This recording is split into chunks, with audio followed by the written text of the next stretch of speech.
വിശേഷം? എല്ലാവരും സുഖം തന്നെ വിശ്വസിക്കുന്നു. ഞങ്ങളിവിടെ സുഖമായിരിക്കുന്നു. അപ്പോൾ ഞാനിന്ന് വന്നിരിക്കുന്നത് നിങ്ങൾ ഒരുപാട് പേര് റിക്വസ്റ്റ് ചെയ്തുള്ള റെസിപ്പി ആയിട്ടാണ്. അതായത് ഗ്രിൽഡ് ചിക്കൻ. ഗ്രിൽഡ് ചിക്കൻ മാത്രമല്ല, ഗ്രിൽഡ് ചിക്കൻ്റെ കൂടെ ഞാനൊരു സോസും കൊണ്ടുവന്നിട്ടുണ്ട്. അതായത് ബീട്രൂട്ട് സോസ്.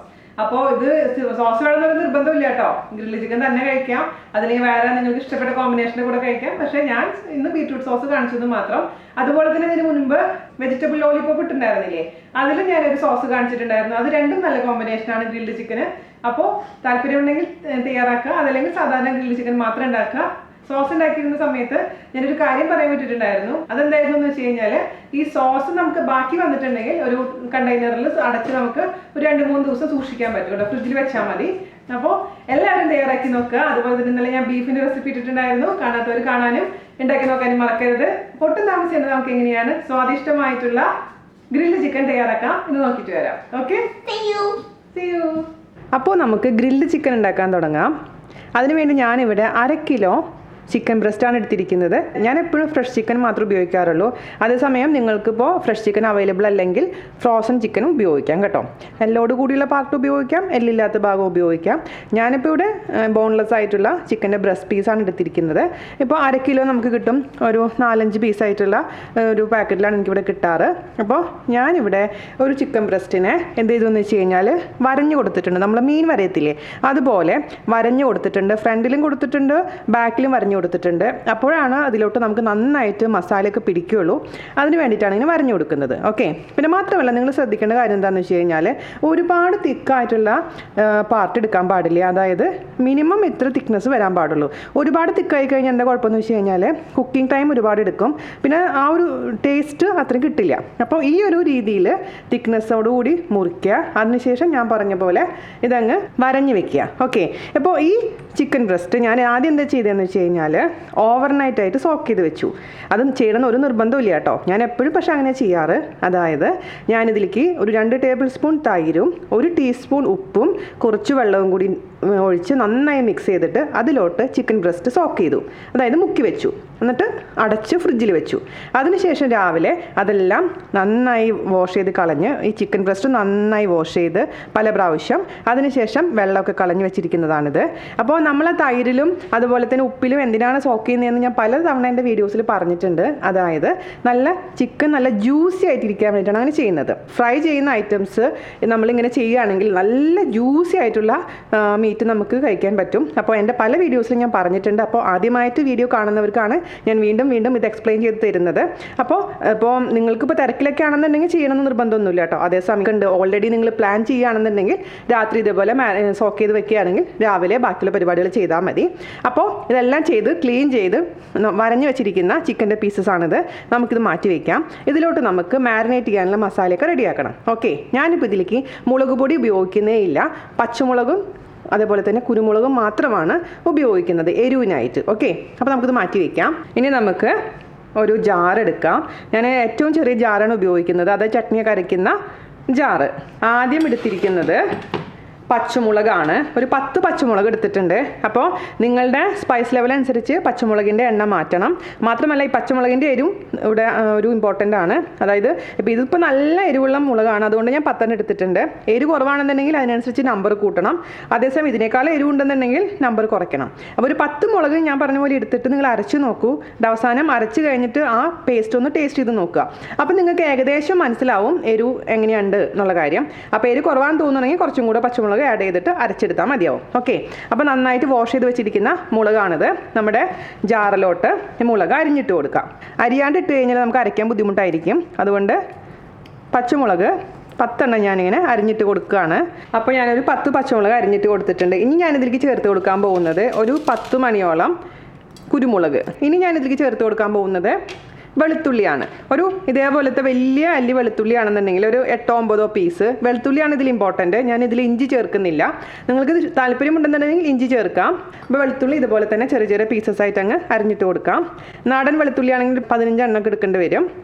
ഓക്കെ, അപ്പോൾ ഞാനത് അരിഞ്ഞിട്ട് കൊടുത്തിട്ടുണ്ട്. ഞാൻ ഇനി ഇതിലേക്ക് ഒഴിച്ചു കൊടുക്കാൻ പോകുന്നത് ചെറുനാരങ്ങ നീരാണ്. ചെറുനാരങ്ങ നീര് അല്ലാന്നുണ്ടെങ്കിൽ നമുക്ക് അതിന് പകരമായിട്ട് വിനീഗർ ഉപയോഗിക്കാം. പക്ഷേ ഞാൻ ഇന്ന് ഇവിടെ ചെറുനാരങ്ങ നീരാണ് ഉപയോഗിക്കുന്നത്. ഒരു 1.5 ടേബിൾ സ്പൂൺ ചെറുനാരങ്ങ നീര് ഒഴിച്ച് കൊടുത്തിട്ടുണ്ട്. നമുക്ക് നോക്കാം, അരച്ച് കഴിഞ്ഞതിന് ശേഷം ടേസ്റ്റ് ചെയ്ത് നോക്കിയിട്ട് കുറവാണെന്നുണ്ടെങ്കിൽ നമുക്ക് എക്സ്ട്രാ ആഡ് ചെയ്ത് കൊടുക്കാം. ഇപ്പോൾ തൽക്കാലം ഞാൻ 1.5 ടേബിൾ സ്പൂൺ ഒഴിച്ച് കൊടുത്തിട്ടുണ്ട് ചെറുനാരങ്ങ നീര്. ഇനി ഞാനിതിലേക്ക് ചേർത്ത് കൊടുക്കാൻ പോകുന്നത് ഉപ്പാണ്. ഉപ്പ് നമുക്ക് ആവശ്യത്തിന്, ഉപ്പിൻ്റെ അളവ് ഞാൻ പറയുന്നില്ല. പിന്നെ വേറൊരു സംഭവം ഞാൻ ഒഴിക്കാൻ പോകുന്നത് ഇതിലേക്ക് സോയാ സോസാണ്. ഇത് ഓപ്ഷനിലാണ് കേട്ടോ, പക്ഷേ ഞാൻ സോയാ സോസ് ഒഴിക്കാൻ താല്പര്യപ്പെടുന്നുണ്ട്. അതുകൊണ്ട് 1 ടേബിൾ സ്പൂൺ സോയാ സോസ് ഒഴിച്ച് കൊടുത്തിട്ടുണ്ട്. ഇത് ഓൾ പർപ്പസ് സോയാ സോസാണ്, അതായത് ഇത് ഡാർക്കും അല്ല ലൈറ്റും അല്ല, ഓൾ പർപ്പസ് എന്നതിൽ എഴുതി കാണാം സോയാ സോസ്. അപ്പോൾ അതാണ് ഉപയോഗിച്ചിരിക്കുന്നത്.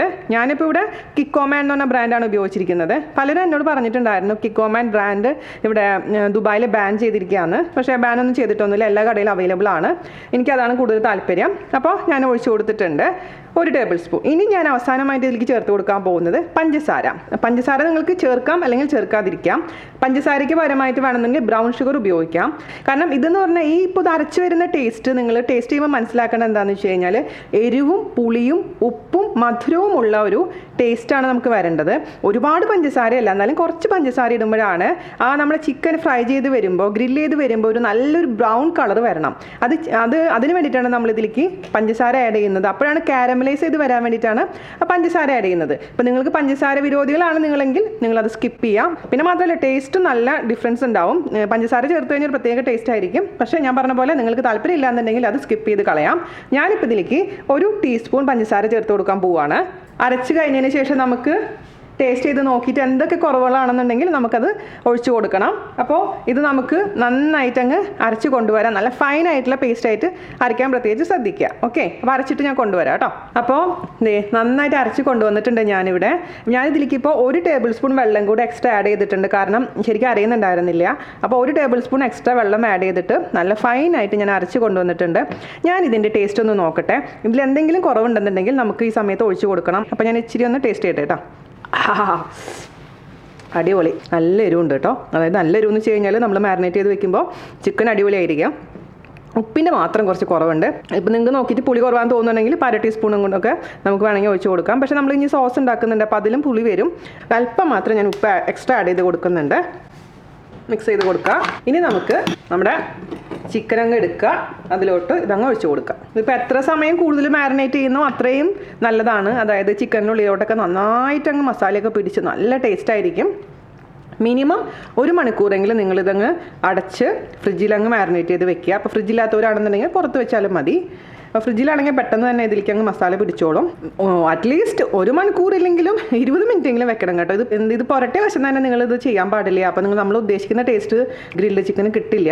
അത് പ്രത്യേകിച്ച് ശ്രദ്ധിക്കുക. പല വിധത്തിൽ നമുക്ക് ചിക്കൻ ഗ്രില്ല് ചെയ്തെടുക്കാൻ പറ്റും. അത് ബേസിക് ആയിട്ടുള്ളൊരു സംഭവമാണിത്. വരഞ്ഞിരിക്കുന്ന എല്ലാത്തിലോട്ടും മസാല എത്തിയെന്ന് ഉറപ്പ് വരുത്തുക. ഞാൻ പറഞ്ഞ പോലെ 2 സൈഡിൽ നമ്മൾ വരഞ്ഞു കൊടുത്തിട്ടുണ്ട്. അപ്പോൾ എല്ലാ ഭാഗത്തേക്കും മസാല എത്തിയിട്ടുണ്ട്. നമുക്കിത് അടച്ച് വെച്ചിട്ട് 1 മണിക്കൂറെങ്കിലും മിനിമം പിടിക്കാൻ അനുവദിക്കുക. അതിനുശേഷം നമുക്കിതങ്ങ് ഗ്രില്ല് ചെയ്തെടുക്കാം. ആ സമയം കൊണ്ട് ഞാനിവിടെ ഒരു സോസ് ഉണ്ടാക്കാൻ പോവാണ്. അതായത് ബീറ്റ്റൂട്ട് സോസ്. ഞാൻ സാധാരണ രീതിയിൽ ഗ്രിൽഡ് ചിക്കൻ്റെ കൂടെ 2 സോസാണ് എപ്പോഴും സെർവ് ചെയ്യാറ്. ഒന്നില്ലെങ്കിൽ ബീറ്റ്റൂട്ട് സോസ്, അതല്ലാന്നുണ്ടെങ്കിൽ ഞാൻ നമ്മുടെ വെജിറ്റബിൾ ലോലിപോപ്പ് ഉണ്ടാക്കിയിട്ടുണ്ടായിരുന്നില്ലേ, വെജിറ്റബിൾ ലോലിപോപ്പിൽ ഒരു സോസ് നിങ്ങൾക്ക് ഉണ്ടാക്കി കാണിച്ചിട്ടുണ്ടായിരുന്നു. ആ സോസാണ് ഇതിൽ കൊടുക്കാറുള്ളത്. അപ്പോൾ ഞാൻ ഓൾറെഡി ആ സോസ് നിങ്ങൾക്ക് കാണിച്ചു തന്നിട്ടുള്ള കാരണം ഇന്ന് ഞാൻ ചെയ്യാൻ പോകുന്നത് ബീറ്റ്റൂട്ട് സോസാണ്.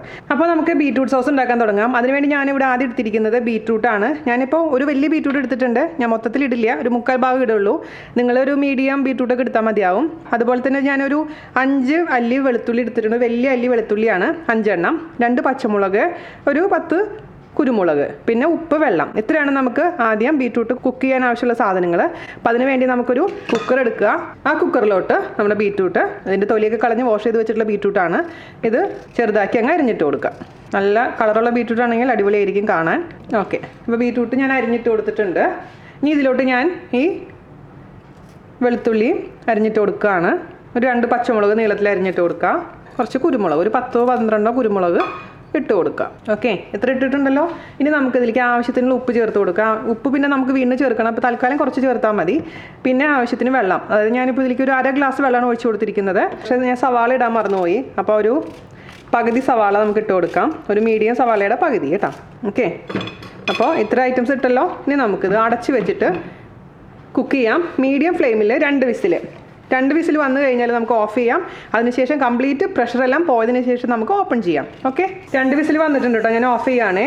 അപ്പോൾ നമ്മുടെ കുക്കറിലെ കംപ്ലീറ്റ് ആവി പോയിട്ടുണ്ട്. നമുക്ക് തുറക്കാം. കുക്ക് ആയിട്ടുണ്ടോ എന്ന് നോക്കാം. അപ്പോൾ നന്നായി കുക്കായിട്ടുണ്ട്. നമുക്ക് ഇനി എന്താ ചെയ്യേണ്ടതെന്ന് വെച്ച് കഴിഞ്ഞാൽ ബീറ്റ്റൂട്ട് അരച്ചെടുക്കണം. അപ്പോൾ അരച്ചെടുക്കുന്നതിനേക്കാൾ മുൻപായിട്ട് ഒരു കാര്യം ശ്രദ്ധിക്കണം. എന്താണെന്ന് വെച്ച് കഴിഞ്ഞാൽ ഇതിൻ്റെ കംപ്ലീറ്റ് ചൂടാറിയെന്ന് ഉറപ്പ് വരുത്തുക. ചൂടാറിയതിന് ശേഷം മാത്രം നന്നായിട്ട് അങ്ങ് അരച്ചു കൊടുക്കുക. അപ്പോൾ അല്പം വെള്ളം ചേർത്തിട്ട് നന്നായിട്ട് അരയ്ക്കാം. അപ്പോൾ ഇതിപ്പോൾ ചൂടിപ്പോഴും ഉണ്ട്. ഇതിൻ്റെ ചൂടാറിയതിന് ശേഷം മാത്രം അരയ്ക്കുക കേട്ടോ. അപ്പോൾ ചൂടാറിയതിന് ശേഷം ഞാൻ അരച്ചിട്ട് കൊണ്ടുവരാം. ഓക്കെ, ഇതാ ഞാനിപ്പോൾ നമ്മുടെ ബീറ്റ്റൂട്ട് ചൂടാറിയതിന് ശേഷം നന്നായിട്ട് അരച്ച് കൊണ്ടുവന്നിട്ടുണ്ട്. ഒരു 1/4 ഗ്ലാസ്സോളം വെള്ളം ഒഴിച്ചിട്ടുണ്ട് കേട്ടോ. അപ്പോൾ അപ്പോഴാണ് നന്നായിട്ട് അരച്ചെടുക്കാൻ പറ്റിയത്. ഇനി നമുക്ക് ജസ്റ്റ് ഒന്ന് വഴറ്റിയെടുക്കണം. വഴറ്റിയെടുക്കാന്ന് പറഞ്ഞാൽ വളരെ എളുപ്പമാണ്. വേറെ ഒന്നും ചേർക്കാനൊന്നുമില്ല. ലൈറ്റായിട്ട് ഇതിൻ്റെ ആ ഒരു പച്ചച്ചൊവ ഉണ്ടെങ്കിൽ അത് മാറാൻ വേണ്ടിയിട്ടാണ് നമ്മൾ ജസ്റ്റ് ഒന്ന് ഓയിലിട്ടൊന്ന് വഴറ്റുന്നത്. ഒരു കടായി എടുക്കുക. അതിലോട്ട് ഒലിവ് ഓയിലാണ് ഞാൻ ഒഴിച്ചു കൊടുക്കാൻ പോകുന്നത്. എന്നിട്ട് 1-2 ടേബിൾ സ്പൂണോ ഒലിവ് ഓയിൽ ഒഴിച്ചു കൊടുക്കുക. അല്ലെങ്കിൽ ഞാൻ പറഞ്ഞ പോലെ ഏതാണെങ്കിലും ഒഴിച്ചു കൊടുക്കുക. ഒന്ന് ചൂടായി വരട്ടെ. ഇനി നമുക്ക് ഇതിലേക്ക് വേണ്ടത് ഉപ്പ് വേണം, കുറച്ച് ഷുഗർ വേണം, കുറച്ച് പുളി വേണം. അപ്പോൾ അതിനുള്ള ഇൻഗ്രീഡിയൻസ് മാത്രം ആഡ് ചെയ്ത് കൊടുക്കുക. പിന്നെ ഈ സോസും കൂടെ ഒഴിച്ച് മിക്സ് ചെയ്തിട്ട് ഒന്ന് തിളപ്പിച്ചെടുക്കുക. അത്രേ ഉള്ളൂ നമ്മുടെ പരിപാടി. അപ്പോൾ എണ്ണ ചൂടായിട്ടുണ്ട്. സിമ്മിലോട്ട് ഇടുകയാണ്. അതായത് തീ കുറച്ചിട്ടുണ്ട്. ഇതിലോട്ട് നമുക്കൊരു അല്പം മുളക് പൊടി ഇട്ട് കൊടുക്കാം. എരിവ് കുറവുള്ളതുകൊണ്ടാണ് മുളക് പൊടി ഇടുന്നത്. അപ്പോൾ നിങ്ങൾ നോക്കിയിട്ട് അതിനനുസരിച്ച് വേണം ചെയ്യാൻ. ഞാനിപ്പോൾ ഒരു അല്പം മാത്രമേ ഇടുന്നുള്ളൂ. ജസ്റ്റ് ഇതൊന്ന് പച്ചമണം മാറുന്ന വരെ ഒന്ന് വഴറ്റി കൊടുക്കുക. നിങ്ങൾക്ക് ഇതിലേക്ക് കാശ്മീരി മുളക് പൊടി ഇടാൻ വേണമെന്നുണ്ടെങ്കിൽ ഏത് മുളക് പൊടി വേണമെങ്കിലും ഇടാം. അതല്ലെങ്കിൽ പച്ചമുളക് ഇട്ട് കൊടുത്താലും മതി കേട്ടോ. അതൊക്കെ ഓരോരുത്തർ ഇഷ്ടമാണ്. ആ മുളകിൻ്റെ പച്ചമണം മാറി ഉറപ്പ് വരുത്തുക. അതിനുശേഷം നമുക്ക് ഇതിലോട്ട് പ്യൂര ഒഴിച്ചു കൊടുക്കാം. എന്നിട്ട് ഇനി മീഡിയം ഫ്ലെയിമിലോട്ട് മാറ്റുക. നന്നായിട്ട് അങ്ങ് മിക്സ് ചെയ്യാം. ഇത് ഞാനിപ്പോൾ ടേസ്റ്റ് നോക്കിയപ്പോൾ ഉപ്പ് കുറവാണ്. അല്പം ഉപ്പ് ചേർത്ത് കൊടുക്കാൻ പോവുകയാണ്. പിന്നെ വെളുത്തുള്ളിയുടെ ഒക്കെ സ്മെല്ല് കുറവാണെന്നുണ്ടെങ്കിൽ നമ്മൾ വഴറ്റുന്ന സമയം ആദ്യം എണ്ണ ഒഴിച്ചിട്ട് വേണമെങ്കിൽ വെളുത്തുള്ളിക്ക് കുറച്ച് വഴറ്റി കൊടുക്കാം കേട്ടോ. അതൊക്കെ ഓരോരുത്തരെ ഇഷ്ടമനുസരിച്ച് മാറ്റം വരുത്തണേ. ഇപ്പോൾ എനിക്കിപ്പോൾ എല്ലാം പെർഫെക്റ്റ് ആയിട്ട് തോന്നുന്നുണ്ട്. അപ്പോൾ ഉപ്പിട്ട് കൊടുത്തിട്ടുണ്ട്. ഞാനിനി ഇതിലേക്ക് അല്പം പഞ്ചസാര ഇട്ട് കൊടുക്കാൻ പോവുകയാണ്. ഒരു സ്വീറ്റ്നെസ് വേണം നമ്മുടെ സോസിന്, നല്ല ടേസ്റ്റ് ഉണ്ടാവുള്ളൂ. ഒരു 1/2 ടീസ്പൂണോളം പഞ്ചസാര ഇട്ട് കൊടുത്തിട്ടുണ്ട്. പിന്നെ ഞാൻ ഇതിലേക്ക് അവസാനമായിട്ട് ഒഴിച്ച് കൊടുക്കാൻ പോകുന്നത് വിനീഗറാണ്. വിനീഗറിൻ്റെ അളവ് നിങ്ങൾക്ക് എത്ര പുളി വേണോ അതിനനുസരിച്ച് മാറ്റം വരുത്തണം. അപ്പോൾ ഞാനിപ്പോൾ തൽക്കാലം 1 ടേബിൾ സ്പൂൺ ഒഴിച്ച് നോക്കട്ടെ. എന്നിട്ട് ടേസ്റ്റ് ചെയ്ത് നോക്കിയിട്ട് വേണമെന്നുണ്ടെങ്കിൽ പിന്നെ ഒഴിച്ച് കൊടുക്കാം. വിനീഗറിന് പകരമായിട്ട് നിങ്ങൾക്ക് വേണമെന്നുണ്ടെങ്കിൽ ലെമൺ ജ്യൂസ് ഒഴിച്ച് കൊടുക്കാവുന്നതേ ഉള്ളൂ. പക്ഷേ ഞാനിപ്പോൾ ഈ സോസിൽ എപ്പോഴും വിനീഗർ തന്നെയാണ് പ്രിഫർ ചെയ്യുന്നത്. ഞാൻ സാധാരണ നമ്മുടെ വൈറ്റ് വിനീഗറാണ് ഒഴിച്ചിരിക്കുന്നത്. മിക്സ് ചെയ്ത് കൊടുത്തിട്ടുണ്ട്. ജസ്റ്റ് ടേസ്റ്റ് ഒന്ന് നോക്കട്ടെ. കുറച്ച് നേരം നമുക്ക് ഇതൊന്ന് വറ്റിച്ചെടുക്കണം. അപ്പോഴാണ് ആ ബീറ്റ്റൂട്ടിൻ്റെയൊക്കെ ഒരു റോ ടേസ്റ്റൊക്കെ മാറി കിട്ടുള്ളൂ. പുളി കുറവാണ്. 1 ടേബിൾ സ്പൂൺ പോരാ എനിക്ക്. ഞാൻ 1 ടേബിൾ സ്പൂണും കൂടെ ഒഴിക്കുന്നുണ്ട്. അപ്പോൾ നിങ്ങൾ നോക്കിയിട്ട് വേണം ചെയ്യാൻ കേട്ടോ. ഞാൻ അപ്പോൾ 1 ടേബിൾ സ്പൂണും കൂടെ ഒഴിച്ച് കൊടുത്തിട്ടുണ്ട്. ലെമൺ ജ്യൂസ് അല്ലെങ്കിൽ വിനീഗർ. അപ്പോൾ അത് സോസ് ടേസ്റ്റ് ചെയ്ത് നോക്കുമ്പോഴേ അറിയാൻ പറ്റുള്ളൂ. അപ്പോൾ നിങ്ങളുടെ ഓരോരുത്തരുടെ ഇഷ്ടത്തിനനുസരിച്ച് ഇത് മാറ്റം വരുത്തുക.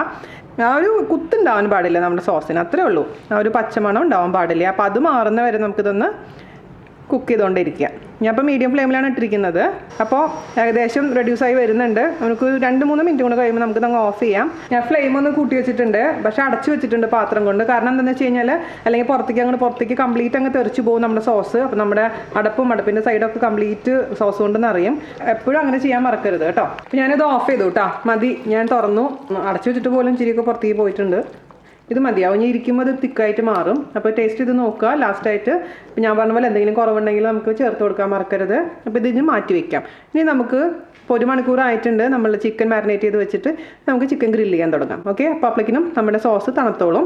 ഞാനിവിടെ ഓവനിലൊന്നുമല്ല ഗ്രില്ല് ചെയ്യാൻ പോകുന്നത്. നമ്മൾ സാധാരണ ഒരു പാനിൽ വെച്ചിട്ടാണ്. അപ്പോൾ നിങ്ങൾക്ക് ഗ്രില്ല് ചെയ്യാൻ ഓവൻ ഉണ്ടെന്നുണ്ടെങ്കിൽ ഓവനിൽ വെച്ച് ഗ്രില്ല് ചെയ്യാവുന്നതേ ഉള്ളൂ കേട്ടോ. പക്ഷേ ഞാനിപ്പോൾ എല്ലാവർക്കും സാധാരണക്കാർക്കും ചെയ്യാൻ പറ്റുന്ന രീതിയിലാണ് ചെയ്യാൻ പോകുന്നത്. അതിന് വേണ്ടിയിട്ട് ഞാനൊരു പാൻ അടുപ്പത്ത് വെച്ചിട്ടുണ്ട്. അപ്പോൾ 2 പീസ് അറ്റ് എ ടൈമാണ് ഞാൻ ചെയ്യാൻ പോകുന്നത്. അപ്പോൾ 2 കഴിഞ്ഞ് കഴിഞ്ഞാൽ പിന്നെ ആയിട്ട് ചെയ്യാം. വലിയ പാൻ ഉണ്ടെന്നുണ്ടെങ്കിൽ എല്ലാം നമുക്ക് ഒരുമിച്ച് ചെയ്യാവുന്നതേ ഉള്ളൂ കേട്ടോ. ഞാനിപ്പോൾ ഇതിലോട്ട് കുറച്ച് ഒലിവ് ഓയിൽ ഒന്ന് തടവി കൊടുക്കുകയാണ്. ഒരുപാടൊന്നുമില്ല, വെറുതെ ഒന്ന് തടവി കൊടുക്കുകയാണ്. നോൺ സ്റ്റിക്ക് പാൻ ആണെങ്കിലും ജസ്റ്റ് ഒന്ന് പരട്ടിന്ന് മാത്രമേ ഉള്ളൂ. നിങ്ങൾക്ക് എന്ത് ഓയിൽ വേണമെങ്കിലും ഉപയോഗിക്കാം. ഇപ്പോൾ ഓയിൽ ഒട്ടുമില്ലാണ്ട് വേണമെങ്കിൽ ഗ്രില്ല് ചെയ്തെടുക്കാവുന്നതേ ഉള്ളൂ. പക്ഷേ ആ ഒരു ഗ്ലേസിങ് നമുക്ക് കിട്ടില്ല. അതുകൊണ്ട് മാത്രം വളരെ കുറച്ച് ഒലിവ് ഓയിൽ ഞാനൊന്ന് തടവി കൊടുത്തിരിക്കുന്നത്. ഒന്ന് ചൂടാവട്ടെ കേട്ടോ. നമ്മുടെ പാൻ ചൂടായിട്ടുണ്ട്. നമുക്കിതിലോട്ട് ചിക്കൻ്റെ പീസ് വെച്ച് കൊടുക്കാം. ഞാൻ നേരത്തെ പറഞ്ഞ പോലെ 2 പീസാണ് അറ്റ് എ ടൈം ചെയ്യുന്നത്. എന്നിട്ട് നമുക്ക് മീഡിയം ഫ്ലെയിമിലാണ് വെക്കേണ്ടത്. ഞാൻ മീഡിയം ഫ്ലെയിമിലോട്ട് മാറ്റിയിട്ടുണ്ട്. എന്നിട്ട് ഇതിൻ്റെ മുകളിലും കുറച്ച് എണ്ണ ഒന്ന് തടവി കൊടുക്കാം. അപ്പോൾ ആദ്യം നമുക്ക് മീഡിയം ഫ്ലെയിമിലോട്ട് മാറ്റിയതിന് ശേഷം അടച്ചു വെച്ചിട്ട് തന്നെ കുക്ക് ചെയ്തെടുക്കാം. ഓക്കെ, ഒരു 5 മിനിറ്റ് കഴിഞ്ഞിട്ട് നമുക്ക് തിരിച്ചിടാം. അങ്ങനെ ഒരു 10-12 മിനിറ്റ് എടുത്തിട്ട് നമുക്ക് കുക്ക് ചെയ്യാം. അതിനുശേഷം അതിൻ്റെ വെള്ളമൊക്കെ വറ്റിച്ചിട്ട് നന്നായിട്ട് ഗ്രില്ല് ചെയ്തെടുക്കാം. ഓക്കെ, ഒരു 5 മിനിറ്റ് കഴിഞ്ഞിട്ടുണ്ട് കേട്ടോ. നമുക്കിത് ചിക്കൻ്റെ പീസ് അങ്ങ് തിരിച്ചിടണം.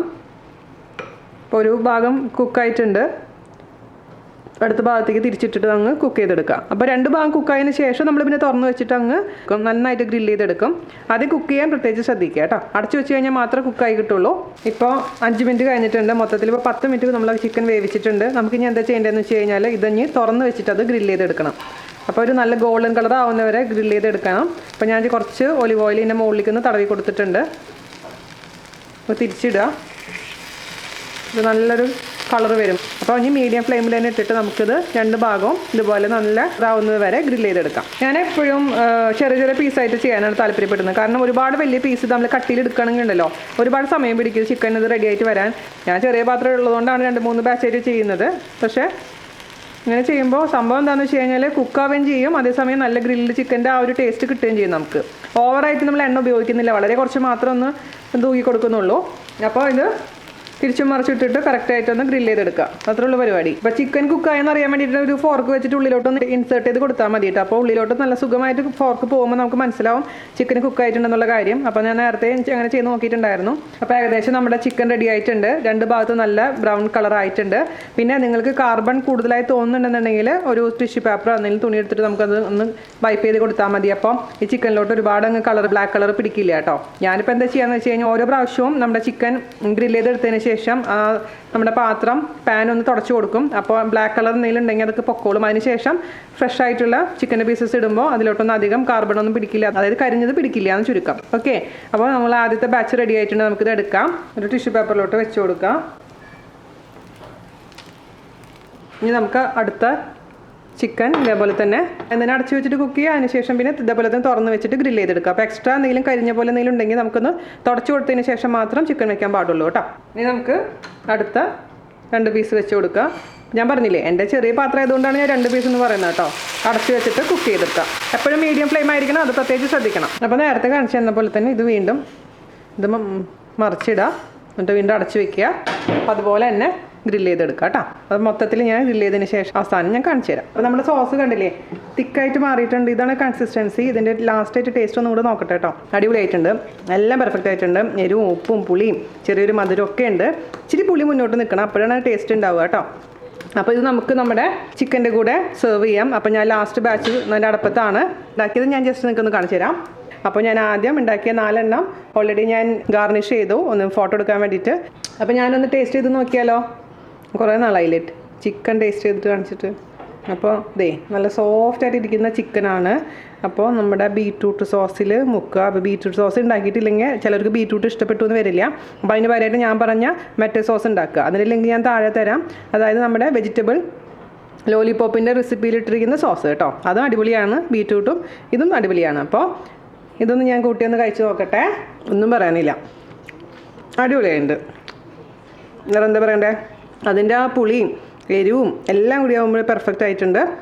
എല്ലാവരും ട്രൈ ചെയ്ത് നോക്കാം. അതിനുശേഷം അഭിപ്രായം പറയാൻ മറക്കരുത്. അപ്പോൾ അടുത്ത അടിപൊളിയായിട്ടുള്ള റെസിപ്പി ആയിട്ട് വരുന്നവരെ നന്ദി, നമസ്കാരം. Thank you. എന്ത് കോമ്പിനേഷൻ അത്? കോളിഫ്ലവറും സോസും. എനിക്ക് വയ്യ. കോളിഫ്ലവറും ബീറ്റ്റൂട്ട് സോസും ചിക്കൻ ഗ്രില്ലും ബീറ്റ്റൂട്ടും പിന്നെ ഇന്നലത്തെ ബീഫും. എനിക്ക് വയ്യ. നന്നായിട്ടില്ലേ? എല്ലാം ഇല്ലേ? സോഫ്റ്റ് ആയിട്ടില്ലേ? എരിവുണ്ടോ? സോസിലെരു ഇട്ടു, നല്ലൊരു കിക്ക് വരുള്ളൂ. കുഴപ്പമില്ലല്ലോ. അപ്പോൾ ജാൻചേട്ടൻ്റെ ഡയറ്റ്, ജാൻചേട്ടൻ കഴിക്കുന്ന ഫുഡൊക്കെ ഒന്ന് കാണിച്ചു കൊടുക്കാൻ പറഞ്ഞു. അപ്പോൾ എന്തായാലും ഒന്ന് ഗ്രിൽഡ് ചിക്കൻ ഇടാമെന്ന് വിചാരിച്ചു. പാൻ ഗ്രിൽഡ് ചിക്കൻ ഇട്ടതാണ്. അപ്പോൾ ജാൻചേട്ടൻ ഭക്ഷണം കഴിക്കട്ടെ. നിങ്ങളിത് ഉണ്ടാക്കി നോക്കുക, ആസ്വദിക്കുക. അതിനുശേഷം അഭിപ്രായം പറയാൻ മറക്കരുത്. Okay, by.